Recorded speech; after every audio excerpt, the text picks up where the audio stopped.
আজকে আমি একটি গল্প বলবো। তার নাম হলো সোনার কুঠি। একটা গ্রাম ছিল।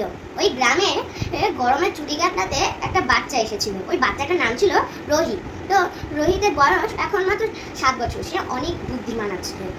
তার মধ্যে কোনো লোভও নাই। তার দাদু দিদার বাড়ি সে এসেছে।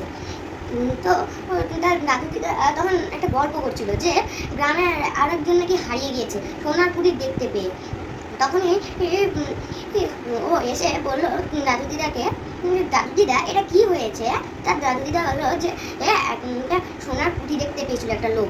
ও লোভ করে ওখানে গিয়েছিল আর আর হারিয়েই গিয়েছে, আর ওকে খুঁজে পাওয়া যায়নি। এই জন্য তুমি কখনো ওটা দেখতে পেলে যাবে না কিন্তু। তখন রোহিত ভাবলো যে এটা মনে হয় এই কাল্পনিক কথা বলেছে, এটাও হতে পারে যেটা সত্যি। আমার তো দেখার খুব ইচ্ছা করছে, আমি দেখবো। এটা সে ভাবলো। দিয়ে তার পরের দিন এসে তার বাড়ি চলে গেল গরমের ছুটি শেষ হতে। তারপরে সে ঘরে আরাম করছিল, তখনই ভূমিকম্প চলে এলো। সে যেদিন তার বাড়ি যায় তার পরের দিনই ভূমিকম্প চলে, সেই বড় বড় ভূমিকম্প, বাড়ি পুরো তছনছ হয়ে যাচ্ছিল।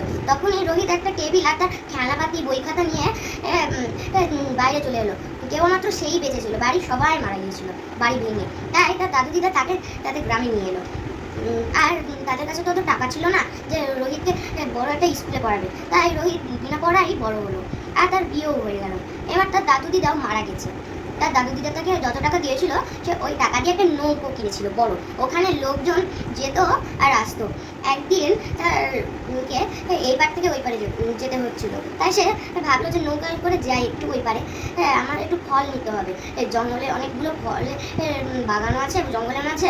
তাই আমি ওখান থেকে কিছু ফল পেরে আনবো, তাহলে বউ মনে হয় আমার খুশি হয়ে যাবে। এইটা ভেবেই সে পার হচ্ছিল নদী। তখনই সে একটা হরিণকে দেখলো। হরিণটা পুরোপুরি ডুবে যাচ্ছিল। তখনই সে তার নৌকাটা হরিণের দিকে করে হরিণকে উঠিয়ে নিল আর ওই পারে গিয়ে ওকে রাখলো। আর সঙ্গে সঙ্গে হরিণটা পালিয়ে গেল দৌড়ে। তখন যে হরিণটা পিছু পিছু করতে গেলেই সে ওই সোনার কুঠিটা দেখলো। সে প্রথমবার সোনার কুঠি দেখলো। সে এর আগে কখনো এমন সোনার কুঠি দেখেনি। সে আগে তো খালি শুনে এসেছে। তাই সে কল্পনার জগতে হারিয়ে ওই ঘরেই ঢুকে ফেলে। আর ঢুকে গিয়ে একটা আওয়াজ তাকে বললো যে রোহিত, তোমাকে এই বাড়িতে অনেক স্বাগত। বলো তোমার কি চাই, আমি তোমাকে কি উপকার করবো? তখন রোহিত বলে যে তুমি এতদিন আমাকে দেখা দিলে। তখন ওই সোনার কুঠিটা বললো যে কারণ আমি যারা ভালো কাজ করে তাদেরকেই আমি দেখা দিই। রোহিত খুশি হয়ে গেল আর বললো যে আমি কি চাই তোমার কাছ থেকে? আমার মধ্যে তোমার কাছ থেকে চাওয়ার মতো কিছু নেই, আমি তোমাকে দেখা দিয়েছি, এটাই আমার জন্য যথেষ্ট। এই কথাটা শুনে ওই সোনার কুঠিটা আরও খুশি হয়ে গেল আর বললো যে তোমাদের বাড়িতে যদি 10 বছরের পুরনো কিছু হয় তাহলে এখানে নিয়ে সব সোনা হয়ে যাবে। এই কথাটা শুনে রোহিত একটা বড় সাইজের একটা গামলা নিল। যেই না রাখলো চটের ওপরে, সেই না ওই ওটা পুরো সোনা হয়ে গেল। তখন সে সোনা দেখে খুবই খুশি হয়ে গেল। তখন তার খুশির আর সীমা রইল না। তখন সোনার কুঠিটা বললো যে তোমার যদি আরও চাই তাহলে আরও আনতে পারো। তখন রোহিত কিছু না ভেবে আরও নিয়ে যেতে থাকে।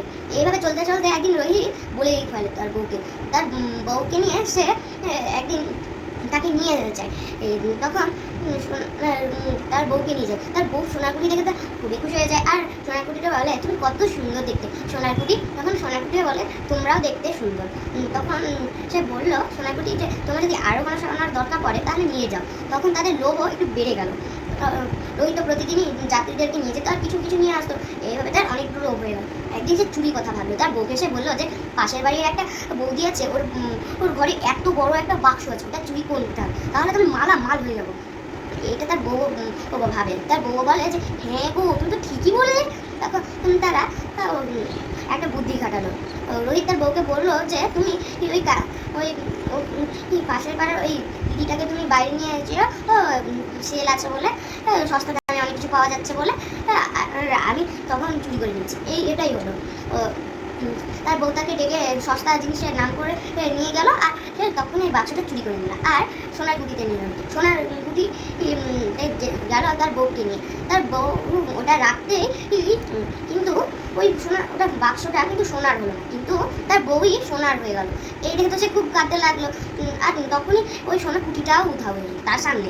তখন একটা সাপ এলো। সাপটা বলতে পারছিল কিন্তু সাপটা নির্বিষ ছিল, সে কাউকে কামড়াতেও না। সাপটা বললো যে এই ছেলে তুমি কাঁদছো কেন? তোমার কি কিছু হয়েছে? আমি এখানে পুরো 1,00,000 বছর ধরে আছি, আমি কাউকে কিছু করি না, তুমি ভয় পেও না, তুমি বলো। তখন রোহিত সব কিছু বলে দিল। তখন বললো যে আমার একটা সমাধান আছে এই সমস্যার, আমি বলছি তুমি এই বাক্সটা ওই তোমার প্রতিবেশীকে দিয়ে দিও ক্ষমা চেয়ে, তাহলেই তোমার বউ ঠিক হয়ে যাবে। সেটা ওই করলো, পাশের পাড়ার দিদিটাকে দিয়ে দিল বাক্সটা, তার বউ সোনার থেকে আসলে হয়ে গেল। আর সে নিজের উচিত শিক্ষাটাও পেয়ে গেল, আর সে নিজে এখন কাজও খুঁজে নিয়েছে, আর তাদের দিনও আস্তে আস্তে ভালো হচ্ছে। এবার তাদের নাকি একটা বাচ্চা মেয়েও হয়ে গেছে, আর তারা এবার থেকে সুখে শান্তিতে থাকছে। তারা আর কখনো এই শিক্ষা পাওয়ার পেয়ে আর কখনো লোভ করতে যায়নি। আর আমরা এই গল্পটা থেকে এই শিক্ষাটাই পেলাম যে অতি লোভে তাঁতি নষ্ট।